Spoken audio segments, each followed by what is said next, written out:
बिस्मिल्लाहिर्रहमानिर्रहीम। अस्सलाम वालेकुम। उम्मीद है आप सब लोग खैरियत से होंगे। अल्लाह ताला आप सबको खैरियत से रखे, आमीन। आज मैं अपनी किचन में बना रही हूँ आलू अंडे का सालन शोरबे वाला। और उसमें मैंने लिए हैं 12 अदद अंडे। इनको मैंने उबाल कर छील लिया है, थोड़ा हार्ड उबालने हैं। और मैंने ये तकरीबन आधा किलो से थोड़े से ज़्यादा आलू हैं, और इनको भी मैंने नमक वाले पानी में डालकर उबाला और छील लिया हुआ है। और इतने इतने पीसीस में मैंने कट कर लिया हुआ है। आप अपनी मर्ज़ी से इसका साइज़ रख लें।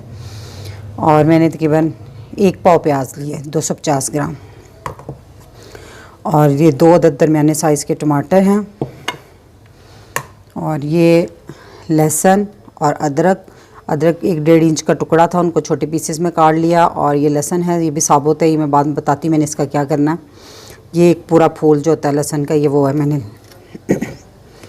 और बाद में डालने के साबुत 4 हरी मिर्चें और धनिया, और 1 टीस्पून गरम मसाला। मैं इसमें बहुत ज़्यादा गरम मसाले नहीं डालते, बस गरम मसाला डालूँगी। इसमें तमाम स्पाइसेस मौजूद होते हैं।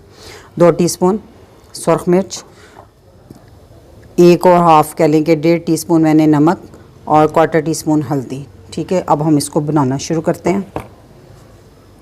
और आधा कप घी ये भी है, और आप इसको ऑयल में भी बना सकते हैं, लेकिन मैं शोरबे वाली जो हंडिया होती है ना, उसको मैं घी में बनाती हूँ। तो अब हम इसको शुरू करते हैं।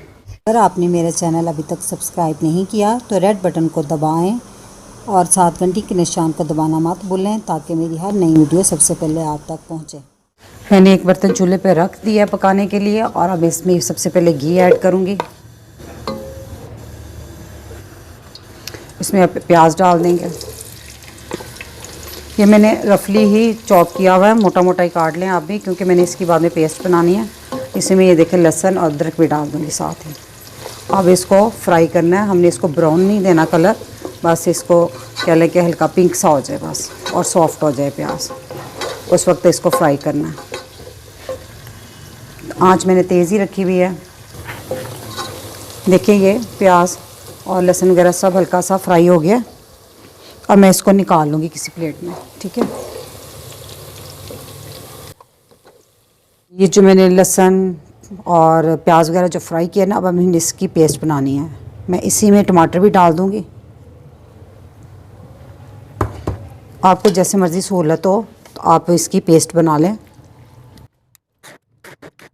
ये देखिए मैंने पेस्ट बना लिया। अगर पेस्ट बनाते वक्त आपको पानी की ज़रूरत पड़े तो 1-2 टेबलस्पून इसमें पानी ऐड कर लीजिएगा। उसी घी में जिसमें मैंने प्याज वगैरह फ्राई किया था ना, तो उसी में मैं अब अंडे फ्राई करूँगी। तो आपने फुल गर्म ऑयल नहीं, मतलब घी नहीं करना, तो नहीं तो अंडे फ़ौरन साथ चिपक जाएंगे।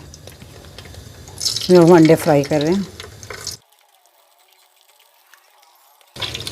अब इसको हल्के हाथों से ऐसे हल्का हल्का ना इसको घुमाते जाना।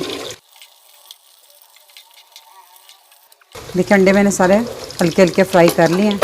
देखिए इस पर इस तरह के निशान आ जाते हैं। उसको बहुत ज़्यादा मैं फ्राई नहीं करूँगी। अब चूल्हा बंद कर दिया मैंने फ़िलहाल। तो अब इसमें से अंडे हम निकाल लेंगे। अच्छा, आप बगैर फ्राई के भी आलू अंडे बना सकते हैं, बस अंडे ना फ्राई करें तो बाकी सारा तरीक़ाकार यही होगा। लेकिन एक अंडे फ्राई करने से ना, तो इसका जो टेस्ट है ना शोरबे में बहुत ज़बरदस्त आता है, और एक अंडे की जो मखसूस स्मेल होती है ना, वो ख़त्म हो जाती है। चूल्हा मैंने दोबारा ऑन कर दिया।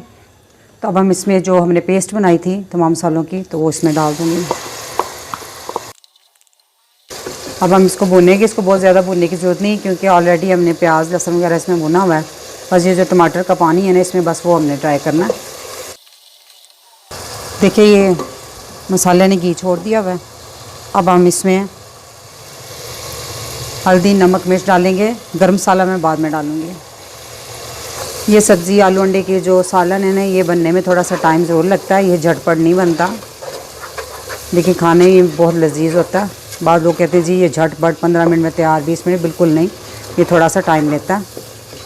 1-2 मिनट भूनने के बाद मैंने हल्का सा इसमें पानी लगाऊंगी। 1 टेबलस्पून डाला ताकि नमक मिर्च अच्छे से भून जाए। उसका कच्चापन बिल्कुल नहीं आना चाहिए। मैंने फिर इसको भुना, और एक दफ़ा फिर मैं थोड़ा सा पानी 1 टेबलस्पून डालूँगी।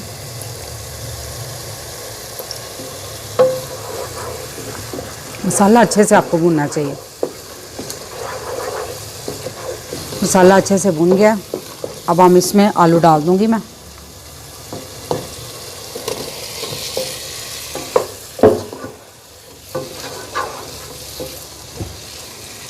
ये मैंने हरी मिर्चें दी बताई 4 अदद, ये भी डाल दूँगी। आप अगर चाहें तो ये हरी मिर्चों को जब टमाटर वगैरह की पेस्ट बनाई थी ना, उसमें डाल के इसकी पेस्ट भी बना सकते हैं।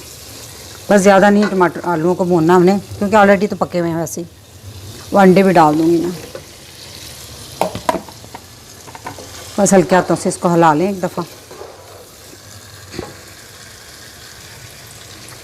अब मैं इसमें पानी डालूँगी। पानी आपने अपनी मर्ज़ी के मुताबिक डालना है। अगर तो आप चावलों के साथ खा रहे हैं तो थोड़ा पानी ज़्यादा डाल लें, अगर रोटी के साथ खाना है तो इसको फिर इसका शोरबा कम बना लें। क्योंकि मैं इसको चावलों के साथ बना रही हूँ तो इसलिए मैं इसका थोड़ा शोरबा बनाऊँगी।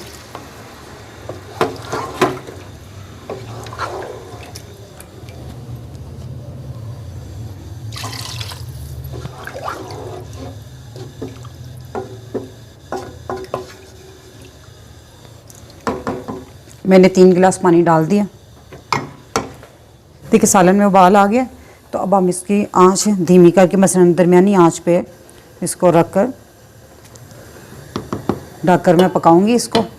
और हम उस वक्त तक पकाएंगे जब तक तरी शोरबे से अलहदा ना हो जाए। दरमियान में एक दफ़ा आपने चेक भी कर लेना है, उस हिसाब से फिर आंच आपने सेट करनी है दोबारा, कि आपने शोरबा ज़्यादा ना जल जाए। तो हम 10-15 मिनट से ज़्यादा नहीं इसको पकाएंगे, क्योंकि ऑलरेडी सब कुछ इसमें पका हुआ है। 15 मिनट हो गए सालन को पकते हुए। देखिए